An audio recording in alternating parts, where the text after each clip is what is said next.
wanted. I wish that I could change what you wanted.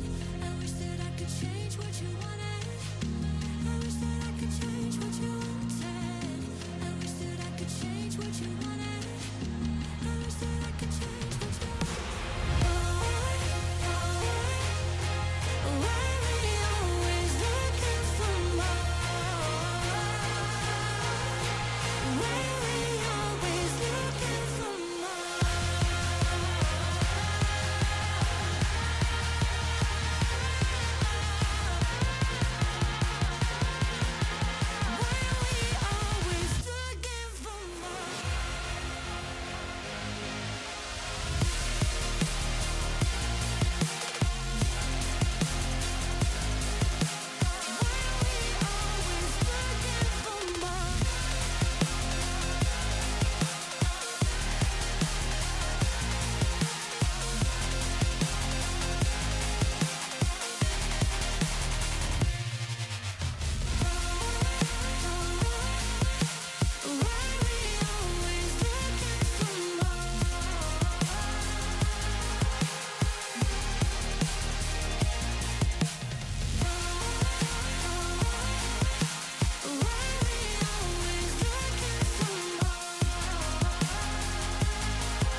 Been trying to change what I've been trying to say.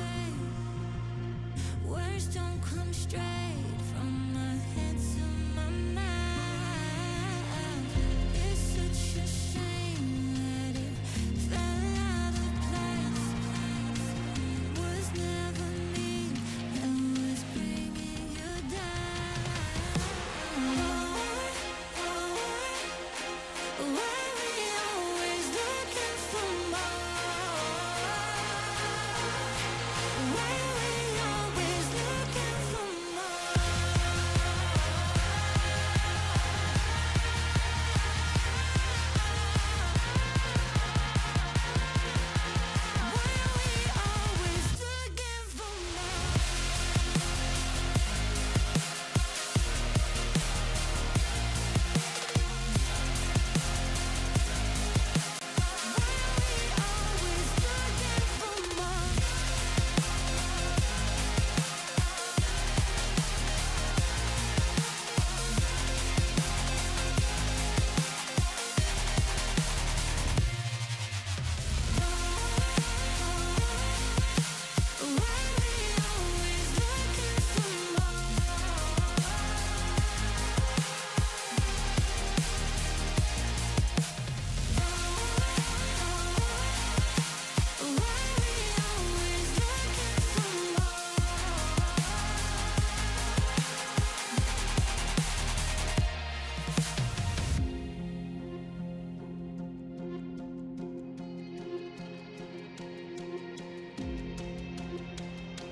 I wish that I could change what you wanted. I wish that I could change what you wanted. I wish that I could change what you wanted. I wish that I could change what you wanted. I wish that I could change what you wanted.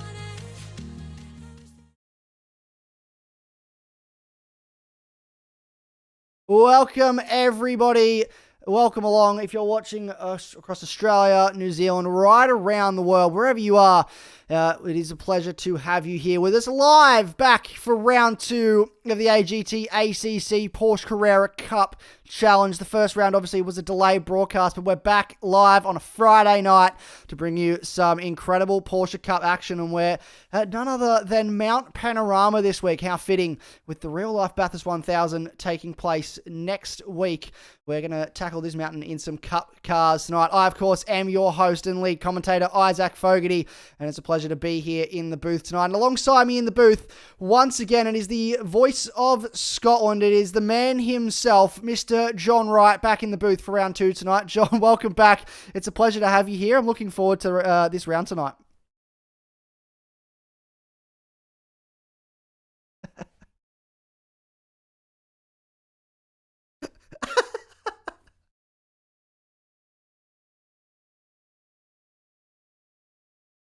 That's what he meant.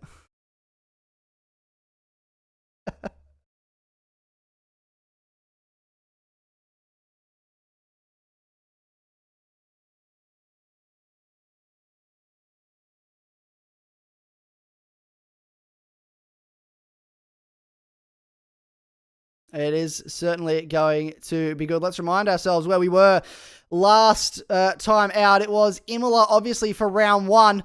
That was a couple weeks ago, and now here we are, round 2. It is Mount Panorama, and it is the second of 6 rounds in this championship. Obviously, 4 more rounds lay ahead of us. We'll get to those a little bit later. We'll cover those circuits, but some very exciting circuits ahead. But let's talk about where we are tonight, John. Mount Panorama, one of the most challenging circuits, a circuit that a lot of real-life drivers set as the goal for where they want to go and race in their career. And I think these guys, even though it's virtual tonight, I think these guys are very much looking forward to a chance to take these cars, these very slidey Porsche Cup cars, around this mountain.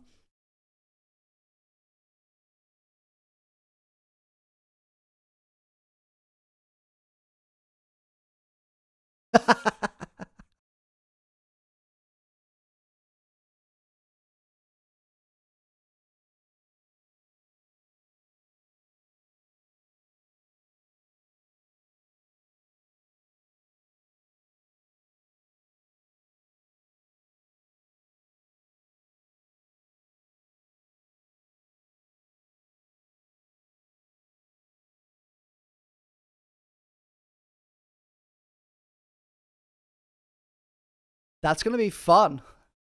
I don't think anything is going to go wrong there at all. I cannot see anything happening.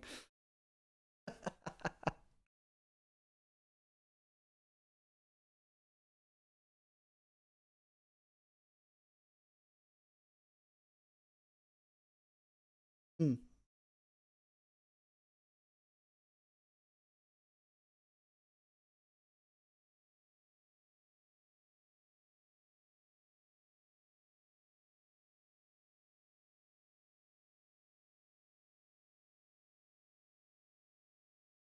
Absolutely. And while we're talking about coming from the back, let's talk about last round, of course. Matthew Donetti, 2 from 2, won both races last time out at Imola, which means he has a firm grip on the championship lead so far. Do we expect to see more of the same from that man tonight, or will we see someone like Simon Bishop or Matt Simmons, a more experienced operator, take the reins from Matt Donetti this evening?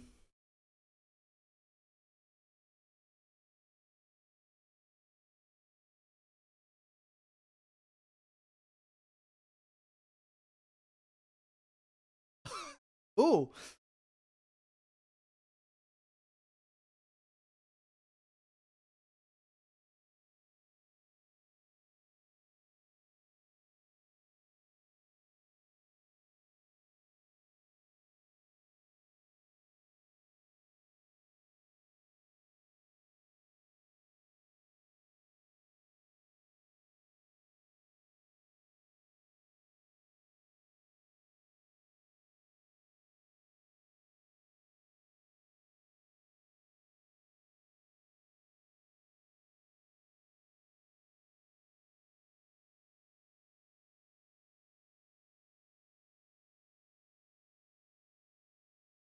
We are being told, I'm so sorry, guys. We're being told we have some technical difficulties with John's microphone. Please just stand by briefly while we fix those technical difficulties.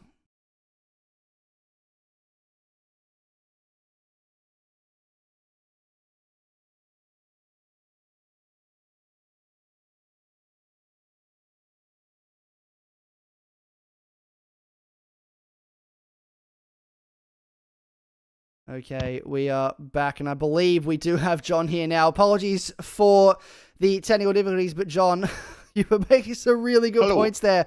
And apparently our viewers were hearing none of it. Hopefully they can hear you now. Fingers crossed, although some of them may prefer to go back to when they weren't able to hear me. Just make their life easier on a Friday night, let's face it. But yeah, no, Isaac was right. I was making some phenomenally excellent points that probably could never be compared to or repeated again in motorsport history. It's just sad times. But yeah, no, Matt, for at least one race win. Bathurst is going to be absolutely epic. And yeah, a double header round here in the Porsche Cup cars. Let's go Team Icy Tyres. It's gonna be a fun night. And speaking of racing action, let's jump over to our broadcast team, because here he is, Matt Donetti. We've been talking about him. We've had some excellent points about this man earlier, John, and no one got to hear them except for me. So I think we'll keep that between us. But he's a very seasoned operator. Obviously, no time set so far in for anyone in this session. We're only about 4 minutes in, so they're on their outlap at the moment. Liam Tame back in the pit lane, strangely enough. But we should see some representative times coming across the board very soon. And just don't take any note of how this order stacks up here, because this is not accurate to everyone's pace. This is just, I think, just how they rolled out of the pit lane. So we'll keep a close eye on that. But we've got some cars running down towards the start-finish line now. So we'll get a bit of an indicative time on what everyone's doing. Yeah, we'll see how they're getting on. Sorry, I'm just trying to keep up with all the stream chat as well. There's so many chats to open. Good afternoon, good evening, good morning to everyone that is in the chat. How are we all doing? Who are we looking at? We've got Stone Harbour, Stowry, mate. How are ya? Bit of wall. Boogity, let's go racing. Wow, this Scottish is very quiet. I've never heard someone speak so quiet. Yeah, you're going to regret that shortly. You will regret that shortly. The reason I am the voice of Scotland is because they put me on the coast next to a big bright light to stop ships crashing into the rocks. Good evening, chat. That's it. And yeah, the waterways are clear, but we've got Duster in. You've got to be joking. 97. That is a cracking handle. That is a great name. Cracking. You got to be joking. That is a very good name. That is actually, I don't know if he's racing this evening, but that is Bob Norley, one of the drivers that does compete in this series. So I don't think he's racing this evening. I believe he's in Broken Hill, but that is in fact Bob Norley. So he is lurking around in the chat. Yeah, love it. Very good name. We've got Duster in, as I said. Oh, our Porsche GT's in as well. Good evening. How we doing, Porsche? Been a while. Fat Furby's in as well. Goodness me. Is Adam Joy. Yeah. Duster, also famously Max Silver. Max Silver not racing tonight because he is in fact probably about 10 meters away from me at the moment. I can't see him because he's in a different room, but he is in fact, he's come all the way to the lonely town of Newcastle to pay myself and Matt Donetti a visit. And so he's not racing tonight, but he is watching along at home and probably very interested. Maybe if Matt Donetti's going quickly, we could get you to go and unplug his PlayStation for us, Max, to make sure that someone else can win. We've got an assailant in our ranks that we're going to use to our advantage, but maybe we don't need it because at the moment, talking about race cars, Josh Struick, fastest at the moment with a 2:03.4, and Paul Leon, who did not feature in round one, he's back this week though. He is just about 2/10 off. Matt Donetti, though, does go quicker and is now 3/100ths away from that pole timer, Josh Struick. Yep, 3300ths again. I mean, how is it even possible? This is one of the things that I love about sim racing, about motor racing. This track is 3.8 miles long. That's 6.2 kilometres for those of you who are slightly more educated than I am, which, let's face it, doesn't take much. But 6.2 kilometres of track around and again, these cars are an absolute taily nightmare. They've got engines at the back. You would not know it to handle these things. As we can see someone coming out of Hell's Corner in the background. Kapow! I believe is the correct word for that one. Double tank slapper to a stage right exit there. But yeah, these cars, absolutely wild to handle. I will talk about that a lot during these races. 3.8 miles, 6.2 kilometres, 3300ths of a second. That is about half a blink between There's not a those lot. two, up and over the mountain and past these walls. It's absolutely wild how well the drivers knows it. Oh, Tame's not got a time in yet, neither's Dawes. No, there's a large, well, not a large number of drivers, but about 5 or 6 drivers there that are yet to set a time. We've got about 2 minutes left in this session. This is one of them, Lachlan Dawes, a man that was second in class, 13th in both races last time out. Got a penalty on the back of some contact in race 1, which dropped him down the order to 19th. Did cost him in the points, but he's still up there. He does set a time now, goes to 19th, 3.5 seconds off of the current pole time. But Liam Tame now sets a time. Where does that put him? 13th and 2.3 seconds off. So he's got a bit of time to find. We'll get one more run. Anyone crossing the line now, John, will get one more run at this. You would think anyone probably through, I'd say up through turn 2 and towards the cutting, we'll get another lap in as well. So we should see a few more times before this session is over. Indeed we will, yeah. Matt Durnetti's gone top by a 10th. Candinolian, I'm going to get that name wrong tonight as well. 3 tenths down. We've got Bishop at 4 tenths down, but a big gap between Bishop and Fleming, half a second. So big jump there. The Strike, woof. Jumps up. Strike just gone pole again. He goes back to the front, so they're trading lap times. Josh Struick and Matt Durnetti. This will be Matt Durnetti's last lap that he's on now. Same for Josh Struick, so they all get one more run at it now. Whereas Simon Bishop, he's coming up towards the cutting. Cameron Fleming as well has a lot of time to find. It's still another half a second back to Bowen Piper. So the top 4 guys in a little bit of a league of their own at the moment with the gap that they have. This is the biggest gap, and that's Cameron Fleming pulling over. So he's done. That's enough for him. Bowen Piper coming towards the line. He's on a wheel this time. He's on a G Pro the first time. Does he improve? Not this time by. He'll have one more crack at it as well. Daniel Wood sideways into the cutting. He's done very well to catch that. We caught that mid-slide, John. He had that fully sideways. That would have been a lot of opposite lock to catch that. That's incredible. Absolutely incredible to be able to hold that in these cars, especially his tyres. Oh, no, they're going to be cozy there. He's just absolutely ricocheted that one off the wall. He's going to lose the back. Bounce. And there's cars coming through. He's going to have to get out of the way. Is he going to get out of the way? He tries to. He's just going to have to return to the garage, I think. He's not going to get around. He moves right out of the way against the back wall. And that'll do it for Daniel Wood. He's trying to roll out of the way, not impede anybody. So he's doing the right thing, trying to avoid impeding any drivers. The checkered flag is out. So this is it. Matt Durnetti crossing the line. What can he do? Can he improve his time and go to the top? And no, he cannot. So he does not improve. Paul Quintana, Leon, Josh Struick. Can these guys improve? And get Simon Bishop crosses the line. Does not improve. So that's it. Adam Elzine jumps up to 5th, though, displacing Cameron Fleming. Here comes Paul Quintana Leon. Can he jump forward? No, he does not improve. Josh Struick, does his time improve by get on pole even more? No, stays where he is. And that should be it for our front runners, unless Bowen Piper can pull something out of the bag. He's running towards the chase now. There's a slow car. That's Daniel Wood getting out of the way, rolling back to the pit lane. I don't know why he didn't just jump back to the pits. But nevertheless, Bowen Piper. Oh, he spun the car. That's it for Bowen Piper. He's facing the wrong way. Not what you want to see. And that'll do it. There's still a few cars on laps, though.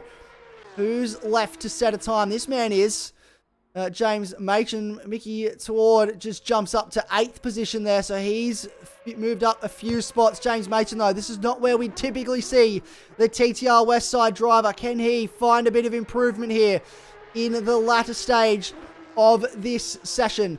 Down towards the final corner, Murray's corner. Heavy on the brakes with about 100 meters to go. Back to 2nd gear. Find the power out of the corner. Does he improve? Yes, he does. Jumps to 7th. And that will put him on the 4th row of the grid. And that is a brilliant effort. Goes straight through. And then Adam Gray, the only driver now left on circuit to set a time, but he will not get there. And that'll do it for this qualifying session. So let's go and have a look at our full results now. But what a session that was. And what a qualifying session, an electric qualifying session to start this one. John. Yeah, Sandwith not set at times. Shepherd's down at the back of the grid, but of course, what a battle that is up at the top of the timing towers between the top two pros. Of course, Piper and Toward as well, the top two silvers. They find themselves only separated by a couple of tenths of a second. That is going to be an absolutely fascinating battle. In fact, the top four in the silvers only separated by a couple of tenths themselves. So the top four in each split having a phenomenal qualifying. Burrows, Tame and Gray, though, find themselves right in the middle of the pack, while Struick and Dernetti once again sharing generously the purple sectors, but it is Struick that takes home two of them and brings that convincing top spot with, what was that, a tenth of a second, a gargantuan gap between the top two compared to what we've seen.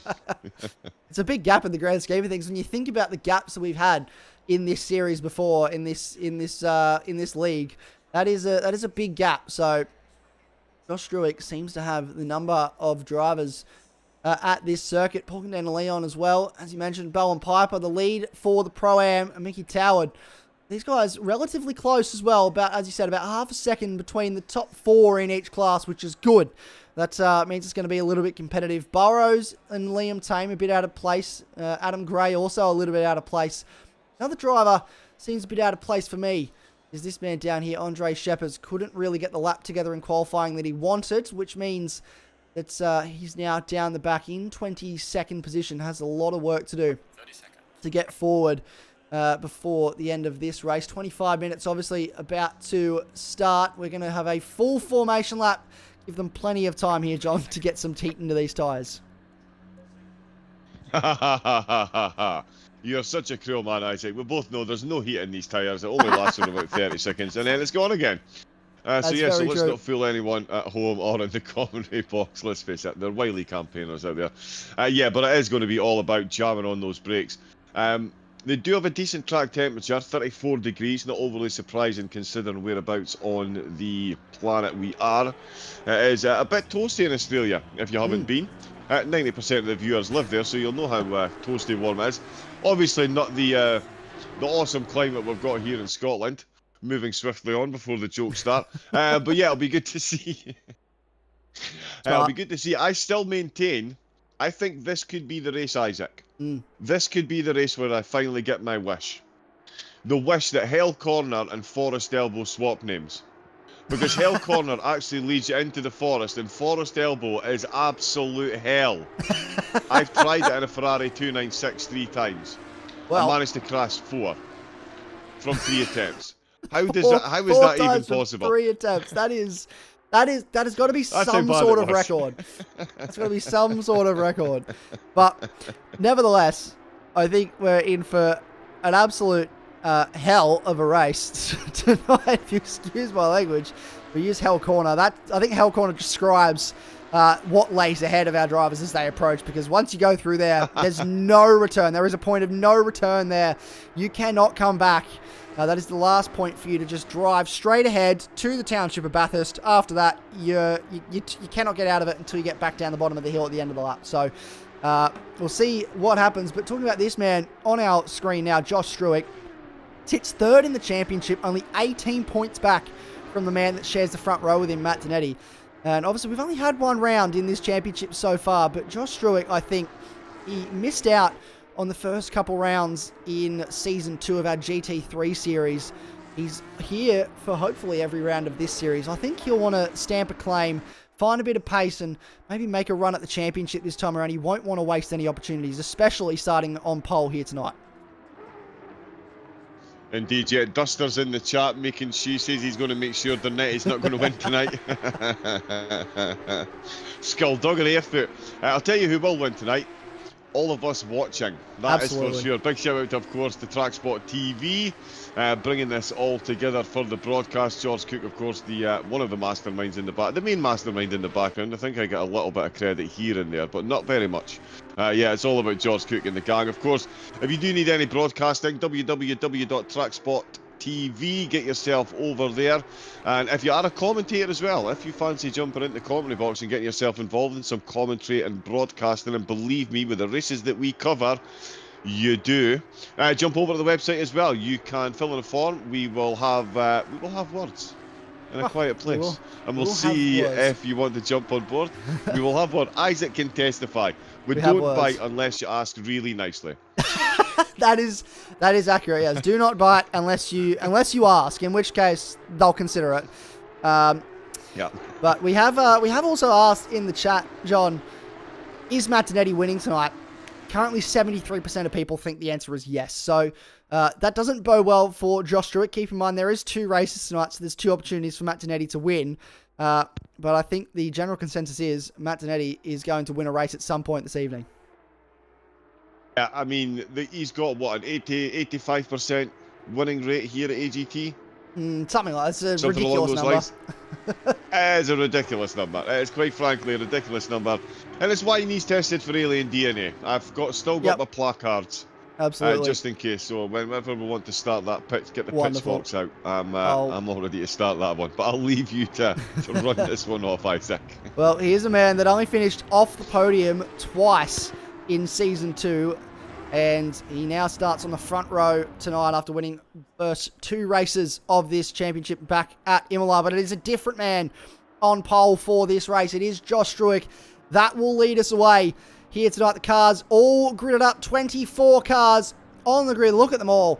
Don't they look just absolutely magnificent as they roll through the final corner now to get towards the start zone. We are not too far away from race start for race number 1 of the evening here. They are holding, and that is a green light. 2 drive-throughs already. 1 for Bowen Piper and Nathan. 1 for Les Sandwich down the back of the field. Look at them spread out on the run towards turn 1. Around the outside goes Matt Donetti, and he sweeps past Josh Stewart to take the lead of this race. They are all through turn 1 cleanly. And it looks like Josh Stewart is coming under fire here. Early on from his compatriots, he does get ahead. It is Adam Elzine, it's Simon Bishop and Paul Condena-Leon going side by side. They're 3 wide on the run into turn 2 for the first time. And I think everyone's gotten through there cleanly. No major incidents so far, which is something we don't say very often for Bathurst. As they start to correct themselves now, the order starts to rectify. It is Matt Donetti leading the way from Josh Stewart over the hill for the first time, up underneath the tree, down towards the grate, and then up towards McPhillan. Oh, heavy in the wall for Matt Donetti. That was massive contact. I'm not sure if that was a lag spike or if that was actual contact, but that was heavy into the wall for our race leader. And there'll be a question mark now over the damage that car has and whether that affects the steering, but that was heavy. I don't necessarily want to be in that car at this point in time, and we won't be thrilled about that. Bowen Piper will not be thrilled as well with the drive-through that he has to serve. Looks down the inside into Forest Elbow, into the newly named Hell Corner, as it has been dubbed. Oh, car in the wall. That's a massive impact for one of the Defy cars. Trying to work out who that is in the background. They're still rolling. I think it was Lachlan Dawes that's made contact with the wall, and it is. You can see there the damage on that car, and he's just struggling in a straight line now. But what an electric start to this race, John. Absolutely unbelievable stuff. Matt Donetti doing Matt Donetti things. I think that section of wall at the top of the mountain threatened to steal his VB long neck. He wanted to put it firmly back in its place because that was an absolute cracking of a contact he made with the wall. His teammate Dawes, just having a bit of a wiggle as well. They did all survive, as you say, everyone making it through Hell's Corner. We've got a couple of cars coming into the pits. They're going to be serving the drive-throughs. 2 cars serving drive-throughs at the end of the opening lap. That might actually be a blessing in disguise, given we've seen drivers like Donetti already clip the wall on the way around. Getting yourself some clear air from a drive-through. But we'll see at least one of these in the top 10, given the way Bathurst runs. But Donetti, Strike and Bishop first, second and third. Fleming up to 5th. Machin now in 8th place, so he's done a bit of duelling just inside the end of the top 10. But Wood with a great start to put a pro between himself and the rest of the silvers. He's up into 7th place with Toward and Thomas in the silvers as well, joining him in the top 10. So a very different affair to the Imola race, Isaac, where we saw a huge amount of separation between the pros and the silvers. This one, not so much. We've got 3 of them already mixing it up with the top 10. Yeah, it's It's the pros, Pro-Am, as you mentioned, you talked about this at Imola as well, that even if they start outside the top 10 with these cars, there's a high likelihood they'll end up well inside the top 10. That is what's happening so far. We've got three Pro-Am cars inside the top 10. Liam Tame, however, sitting right on the back of Aaron Thomas, trying to find a way past. It wasn't the qualifying session that he would have wanted. He has struggled at the start of this race. Mr. Sonoda, as he's been dubbed. We call him Yuki. It's the nickname he was given by Trevor Byers way back at the start of Season 2, and he's sort of stuck to him. And he likes to claim, he says, "I'm not short." And well, I say, well, that's exactly what a short person would say. So just remind him that maybe he is a little bit vertically challenged. But no, this man, he does a lot of racing, a lot of league organising. He works very hard. And he'll just want a nice, enjoyable night of racing this evening, I think. And he's got to find his way past Aaron Thomas if he wants to get a top 10, go for his efforts. He did perform well at round 1, came away 5th in the championship. Hopefully he can continue that streak this evening and continue pushing on. James Machin as well, not too far away from the back of Daniel Wood. So trying to find his way past here at the start of this one. Yeah, indeed. Yeah, movers and shakers right through the field. Machin, having a look up. He's going to be on the outside line of tower. Is he getting enough of a toe, though? He's not. He's going to sweep back to the inside. Not going to be quick enough to get that overtake done. So Machin currently running 7th in the pros, 8th overall. Tame and Gray, of course, inside the top 10 for the pros, but Pride will be on the table as well, and they'll be looking to get themselves into the overall top 10. Matt Dernetti looking to get himself into the history books. This is going to be another race on the podium. He's already 8 tenths ahead of a driver. He was a tenth and a half behind in qualifying. We're only 2 laps in. Well, Bishop, he's got an equilibrious 8 tenths gap to strike as well. So the podium, oh, that wall at the top, they're really... they really do like coming out of the cutting, and yeah, they really do like a little bounce on the wall there. Absolutely. Down at the skyline, getting a bit wild. Sorry. No, that's okay. They are a big fan of getting as close to these walls as they can, and at times actually just putting it in the wall. I heard that makes the car faster, and for Matt Donetti, it certainly hasn't slowed him down yet, as he's being chased down by Josh Stewart, who has the fastest lap of the race, but it's still sitting at about 9 tenths at the moment, so that gap has not really closed up at this stage between the front 3, front 4 even. Roughly about a second away from each other. Cameron Fleming, though, 5 seconds back, so just not the pace that he wants at this stage of the race. And Daniel Wood sitting in 6th, so he is pushing forward through the field today. We have lost someone, I think, right down. Adam Elzine. Adam Elzine has dropped down. He must have had an incident somewhere because he's lost a bunch of positions down the hill. And look at the damage on the front of that car. He's definitely had an impact somewhere. Yeah, that is a bit, oh my giddy aunt. That is not aerodynamically sound, is it? There's a fair bit of scraping on the front. So yeah, that was the car that we saw bounce off the wall. Oh no, sorry, that was in qualifying. Yeah, we saw a side contact in the race, but not the front contact. The front contact was at the end of qualifying. But yeah, he's definitely dragging his heels now. That's 20th place overall for the pro driver, so well down the order. We've got Thomas, Toward, Machin and Wood still having themselves a cracking little battle into Quarry Bend. Wow. Look at this queue of cars. It starts in 6th. Oh, he's loose into the cutting. He's sideways. He's done well to catch that. He did that in qualifying, if you remember, in the exact same spot. Pretty much a mirror image of what he did. Or not a mirror image, it's a carbon copy. Oh, it's into the wall for James Machin. Has he caught it? He's not. Oh, it's massive contact. Multiple cars on the wall. That is huge. He's stranded himself there. Hopefully everybody else can get through okay. There's someone that has gone heavy into the wall. Not sure who that is. We will have to find out. But that was a massive moment for someone.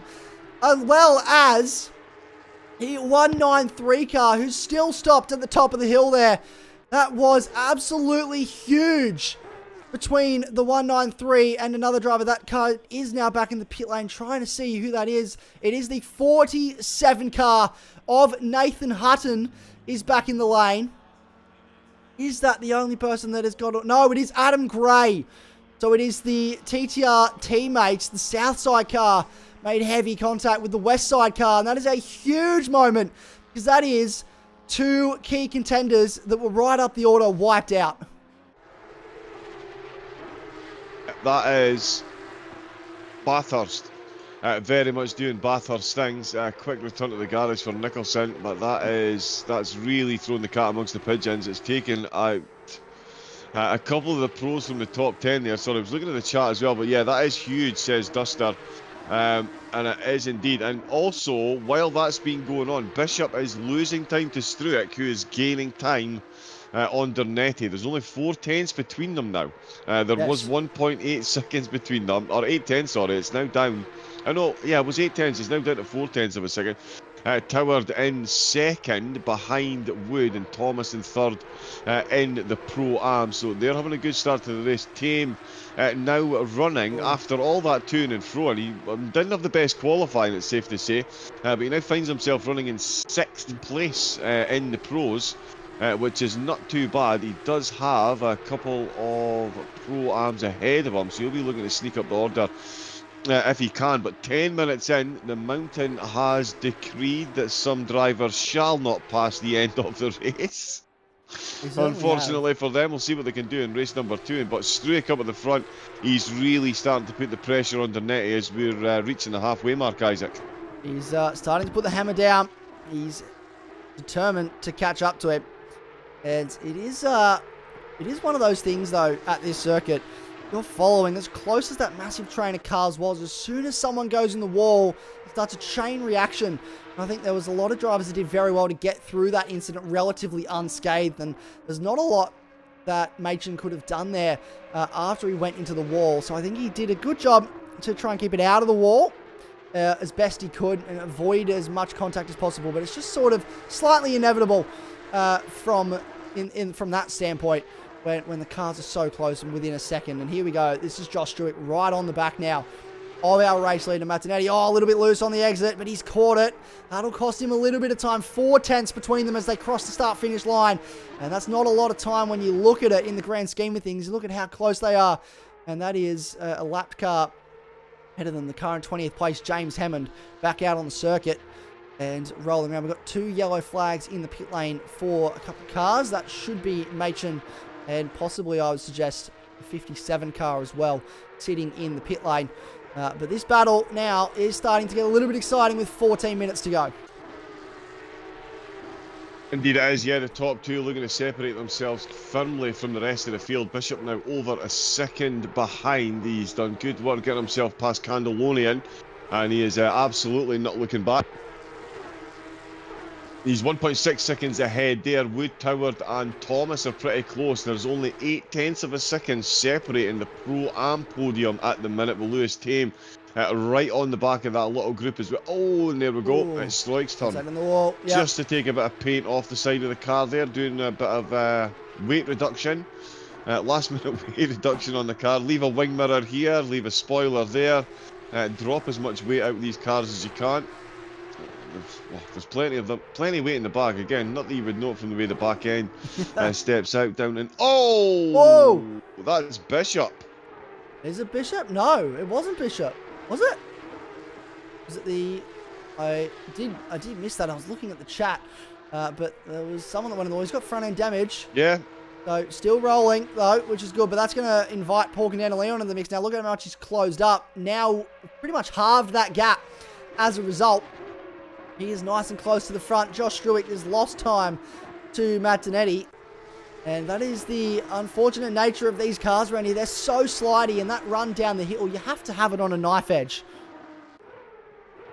Yeah, absolutely do. The weight transfer as you come downhill and try and tuck the car into the left-hand side, it is absolutely horrendous. As I say, even in some of the GT3 cars, like the Ferrari 296, struggles massively with that corner. It's considered one of the best all-round GT3 cars that there is.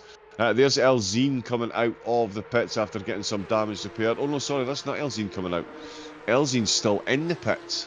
He is. We've had someone else coming out of the pits.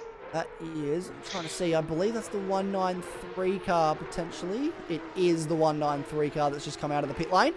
So he's rolled out and back onto the circuit. There's still 4 cars in the pits.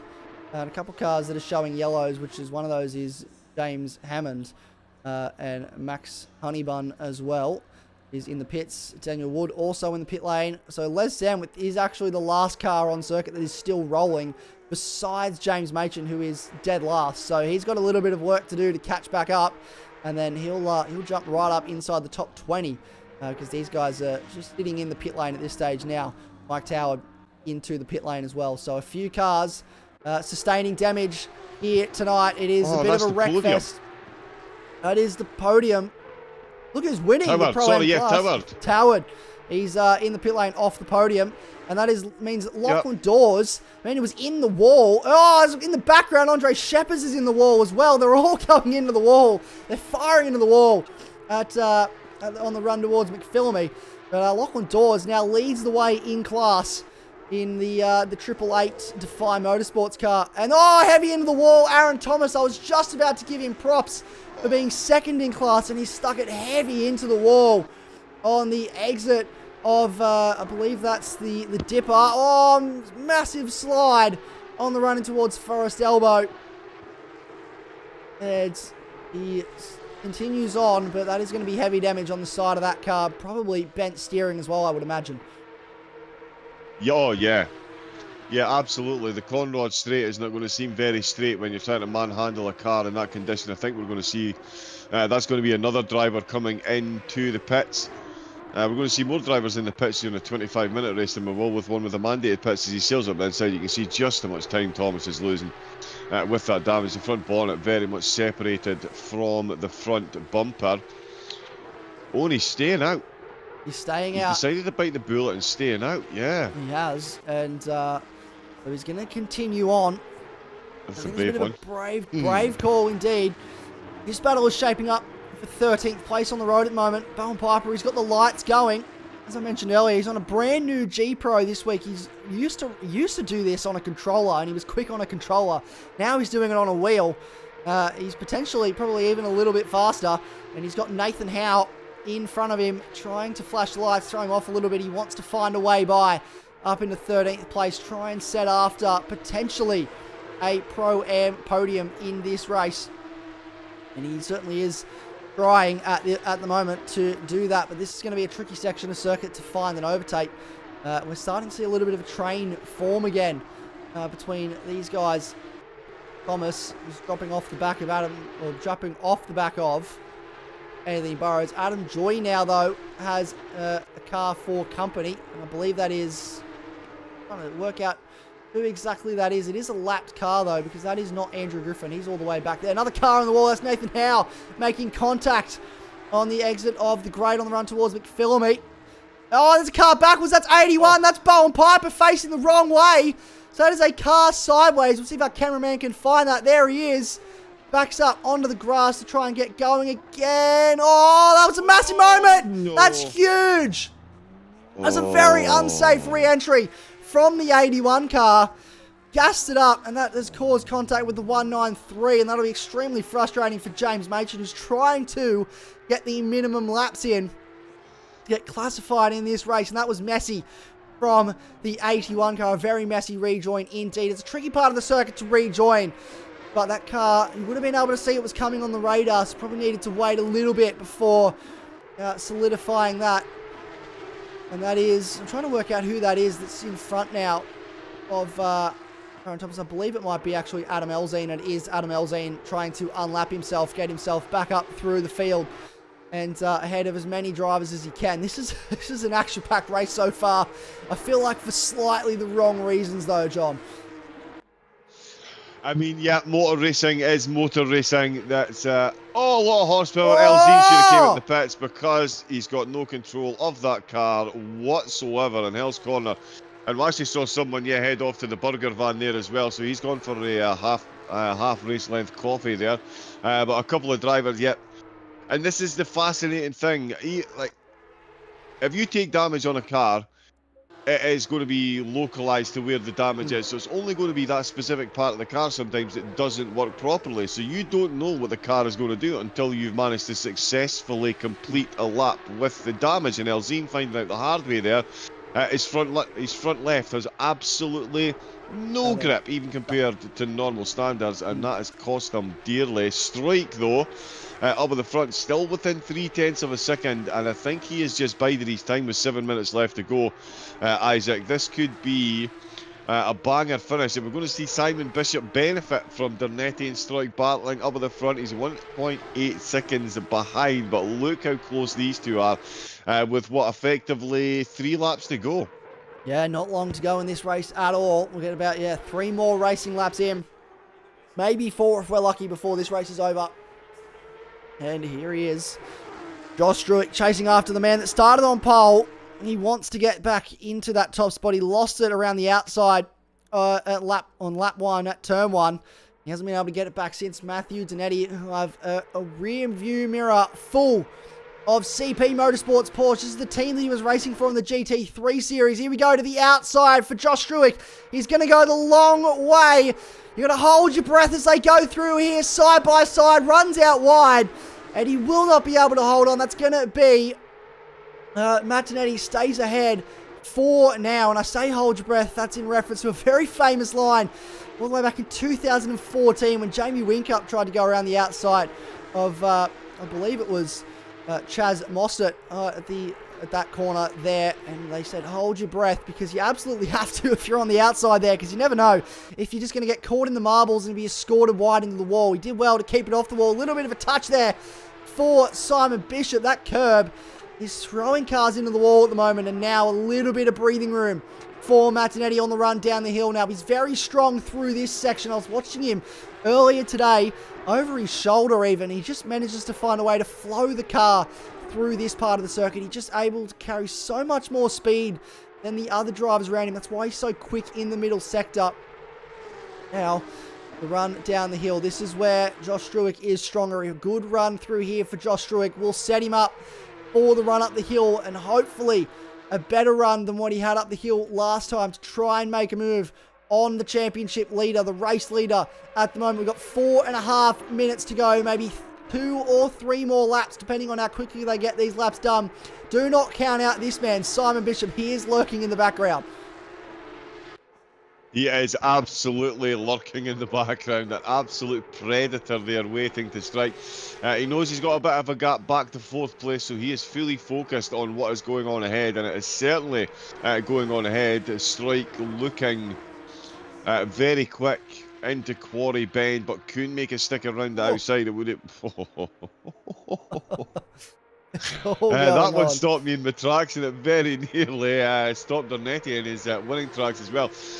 We got 16 votes, 75% said that Matt Dernetti would win a race tonight. We're 4 minutes away from that prediction coming through already, but only 4/10 away is the driver that took pole position and is the holder of the fastest lap of the race so far. He's done it all from 2nd place. Yes. And as you said, Isaac, he's got 2 laps left to go. He's already signalled his intent.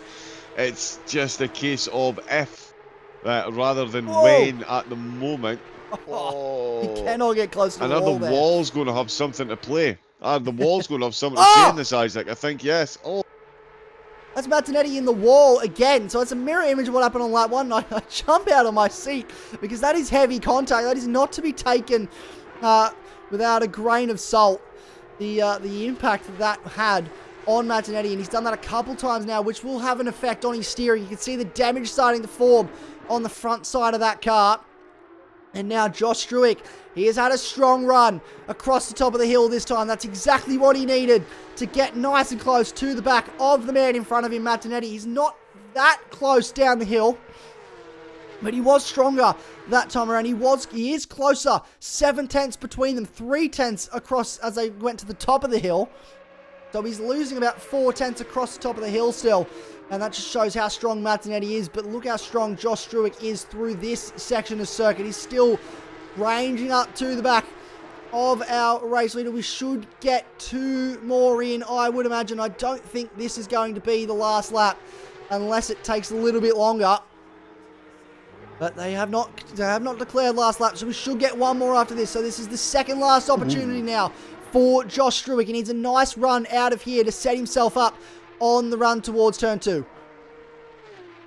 Yeah, he's not got it though. I'm just going to quickly props out to Dawes, still holding 7th place. Joy and Griffin 2nd and 3rd in the Pro-Ams. It's been an interesting race for Dawes. He is still running out the front though. Joy and Griffin as well. Griffin will be more than grateful for the podium that he's got himself after the likes of Toward brought himself in for an early pit. We've got Nicholson out as well. Riley Nicholson out early, 7 laps down. Hutton down as well. So a few drivers in and out, but these two up at the top are looking for an absolute grandstand finish after an absolute grandstand start. Let's go Dawsy, says Duster. Indeed. Wow, how do they manage this, Isaac? It's not good for my heart rate, how close these guys are getting to the wall. I'll tell you what, I'm not loving it at all. That's 50. heavy. It's not good for your heart rate. Heavy impact.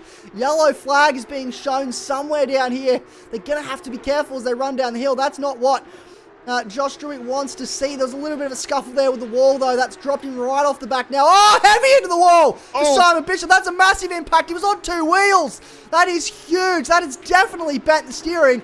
This is going to open up for Pogarty and Leon to get past and possibly get himself onto the podium, because that was a massive moment for Simon Bishop.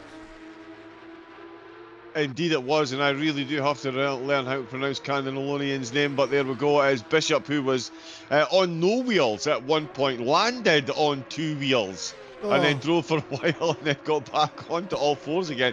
That is going to be massively costly. I did say he was very much concentrating on what was going on ahead of him, maybe too concentrated on the tail end of the car ahead, because it's taken him into the wall. With 15 seconds left to go, the top 2 are rounding the last corner. 3rd and 4th place are right behind, so we are now about to start the final lap. Lap times, yeah, there we go. Struik still leading the way as far as the lap time goes, but it's Danetti with that spot on number 1 out on the track, and Bishop with all that damage, is he going to be able to fend them off? We've got a damaged car. Look, you can see how bad the damage to steering on that car is. Left to right.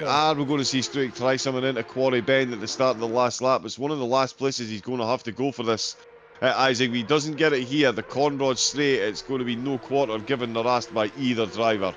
Going to have a perfect run across the top of the hill. Here is Josh Druitt. No mistakes now from the man in 2nd place. Pogarty and Leon still sitting behind Simon Bishop, so he's holding him off for now, but look how close these guys are. I don't know which battle to look at. There's no room between either of them. A little bit loose for Josh Druitt. That's not what he wants. Coming across the top of the hill, he's pretty much in the wall. I don't know how he's managed to keep it out. It is in the wall, though, for Simon Bishop. That's heavy contact. Oh, and they've both collided. Heavy into the wall for Pogarty and Leon and Simon Bishop. They're both out, wiped out completely. This is going to be a free kick for Cameron Fleming, who was going to roll past. They're still trying to get going. Simon Bishop, though, is definitely out. That was a massive moment into the wall. Where is Josh Druitt, though? We're going to have to keep an eye on this battle. It's not over yet. So Pogarty and Leon trying to keep going. Simon Bishop is done. He is in the wall. He will need to move from there to avoid a further incident later on in this race. I do not think that Josh Druitt is going to be close enough. It's going to be Matt Danetti, barring any major incident before he gets to the finish line. He just has to hit his marks. A little bit of a bump on the way into the chase, but that is not enough to unsettle the car. He holds on. This has been a masterclass from the 51 car. Started on the front row, 2nd place, went around the outside at turn 1, and he has not looked back since. He's had pressure from Josh Druitt, but he's held them off, and Matt Danetti will win an action-packed race 1 here at Mount Panorama. And then Josh Druitt in 2nd. Cameron Fleming, after all of that, will come home to finish in 3rd place. When he gets to the line, Liam Tame will be 4th. I can barely speak because there is so much that has happened on this last lap. Cameron Fleming home in 3rd. Liam Tame will come home in 4th place. And Simon Bishop and Pogarty and Leon both back in the pit lane, unable to continue. So they will drop right down the order. And that is a shame because both of those guys in podium contention, pushing as hard as they possibly could at the end of that race. What a finish. What a final lap. We still have cars crossing the line. Dawes has crashed, and now Adam Joy is going to come across the line to win the Pro-Am class. It's going to be a Pro-Am win for Adam Joy. It's going to be a Pro-Am podium for Andrew Griffin and Nathan Howe. After a struggle in the first round, he did not get the results he wanted at Imola. Not only is he going to get a Pro-Am podium, but he is going to finish inside the top 10 in this race. Take a bow, Nathan Howe. Aaron Thomas, after all of that, will come home inside the top 10 as well. Lachlan Dawes back in the pit lane. So multiple non-finishes here. How many cars? I think we have 11 cars that are going across the line at the end of this race, John. Wow, what a finish that was. Absolutely incredible stuff. I still can't get my head around. I mean, Tame and Fleming, congratulations. What a result for those two. Joy bringing home the win as well. Sandwith as well. Didn't set a quali time. He's going to finish in 11th place. He's going to make the top 10 in the pros. Oh, Thomas across the line with the stop go 30-second penalty for not serving the drive-through. 4 seconds he misses out by. 4 seconds. Oh, wow. Wow. Oh, that is, what a finish that was. That is, yeah, Dawes as well, sorry. Yeah, Isaac and I both completely blown away, but Dawes, yeah, off the podium. 5th place he finished in the Pro-Ams. Tower, that is... back up to 6th. That is... Let's have a look at our actual results now. Let's get that up on the screen for you. What a race that was. So much to unpack there at the end. And it was, in fact, Matt Donetti that took home the win. Josh Struick in second. Cameron Fleming, a surprising third at the end of that race after a late race crash between Simon Bishop and Paul Candana-Leon, who finished 12th and 13th in the end. So outside the top 10 after not failing to cross the finish line. Cameron Fleming and Liam Tame. Well, I don't want to look at his lap times. I don't need that level of detail just yet. Pro-Am class, Adam Joy from Andrew Griffin from Nathan Howe, and then Aaron Thomas rounding out our top 10. And that was a race. We have a 3-minute practice session now for our drivers to have a bit of a break, a bit of a breather. I think I certainly need one, because what a race that was. Indeed it was. Yeah, everyone needing a bit of a break. The flop sweats will continue. What a race. Dawsey number 1 says Duster. Oh my God, no way. Dawsey, yeah, dropping down. Absolute heartbreak for Dawsey there at the end of the session. 5th place. Full credit though to Matt Donetti and Stroik up at the top. That is just an incredible drive by both of them. We've seen just how difficult this track is with the number of cars that have clipped walls. They even clipped walls themselves. With the podium sitter as well take themselves out. Although, yeah, it'd be interesting to see the incident between Bishop and Candaleon. Candaleon? I will get there. I say Candana-Leon, but I also could be wrong. I could get I'm known to get my pronunciations wrong, so we'll have to get someone to confirm that for us and actually check in on how you pronounce it. But yeah, we'll see how that one goes. But it looked like. Sorry, on you go. I was just going to say, we spoke about earlier that incident with James Machin when he goes into the wall under the tree there, and then it's just how close the cars are behind. It's a bit of a concertina effect. I believe that was the same case. Simon Bishop went in the wall all on his own with pressure from Paul Candana-Leon, and Paul Candana-Leon just had nowhere to go. Yeah, absolutely no place to go. That is one of the big highlights of this track is there is no place to go for 90% of the track. You've got some minor grass runoffs here and there, but that is absolutely it. If the driver in front of you has any kind of error, any kind of issue, any kind of just lack of momentum even, coming out of a corner exit, you could find yourself firmly into the back of them, the side of them, upside down on top by the look of it as well. But some of the crashes that we had, especially that one with Bishop, up completely in the air. Completely in the air and lands on 2 wheels. We had, just counting, find themselves, but we had 11 cars finish on the lead lap in that race, which is wow. That is not a lot of cars when there's 24 cars at the start of the race. That is less than half of the cars finished on the lead lap. I don't think there was a car out there without a piece of slight damage on it somewhere. Everyone was in the wards.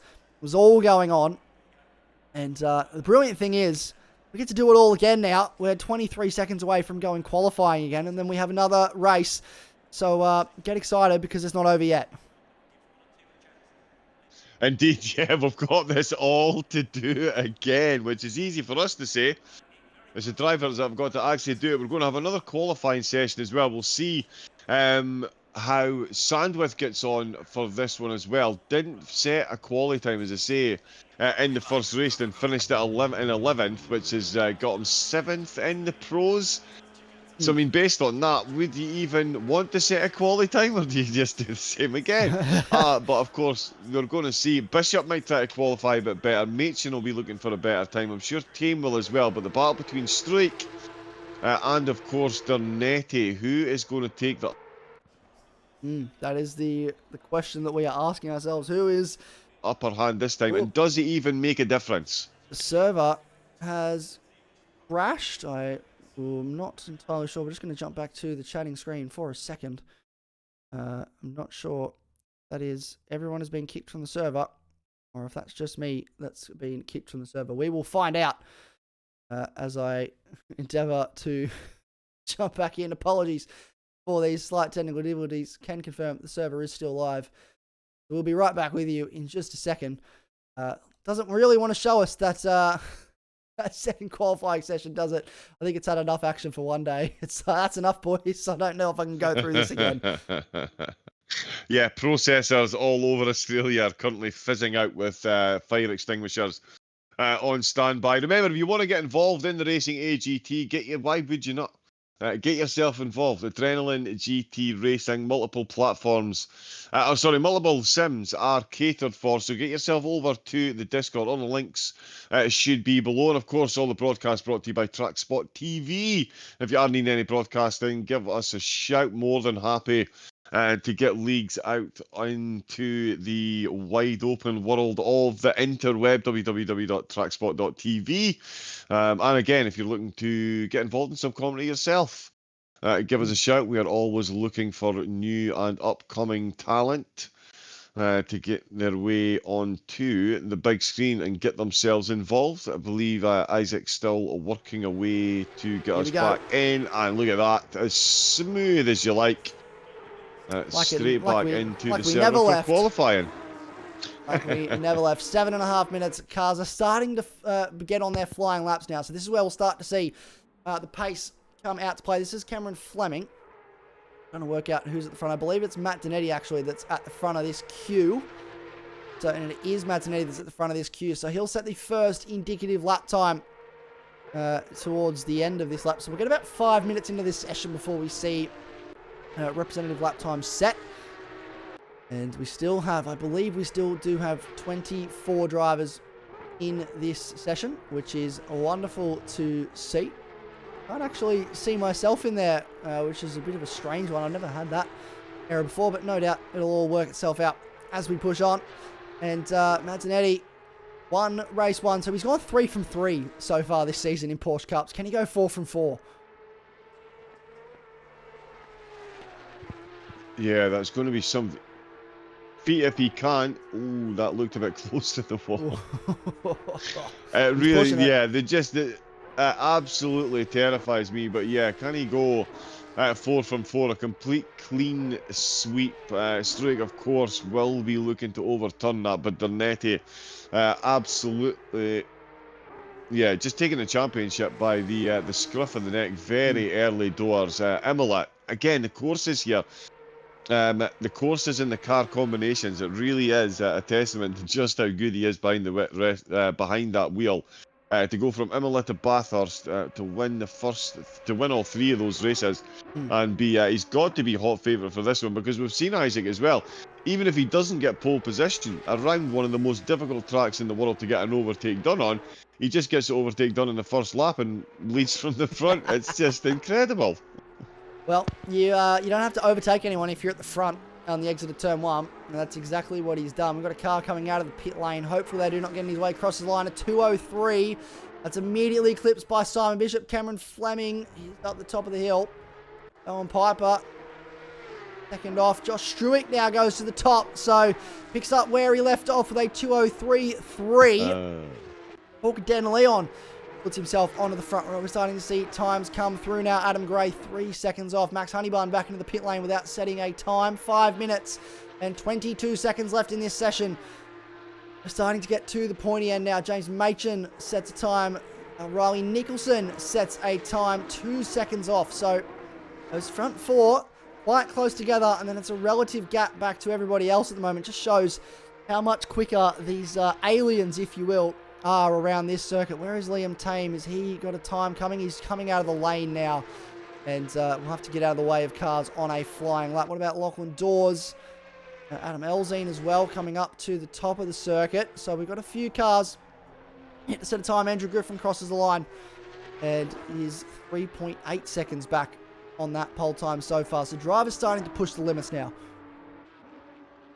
Yeah, they really are. Duster confirming in the chat that the tyres aren't actually properly up to temperature until halfway through the second flying lap.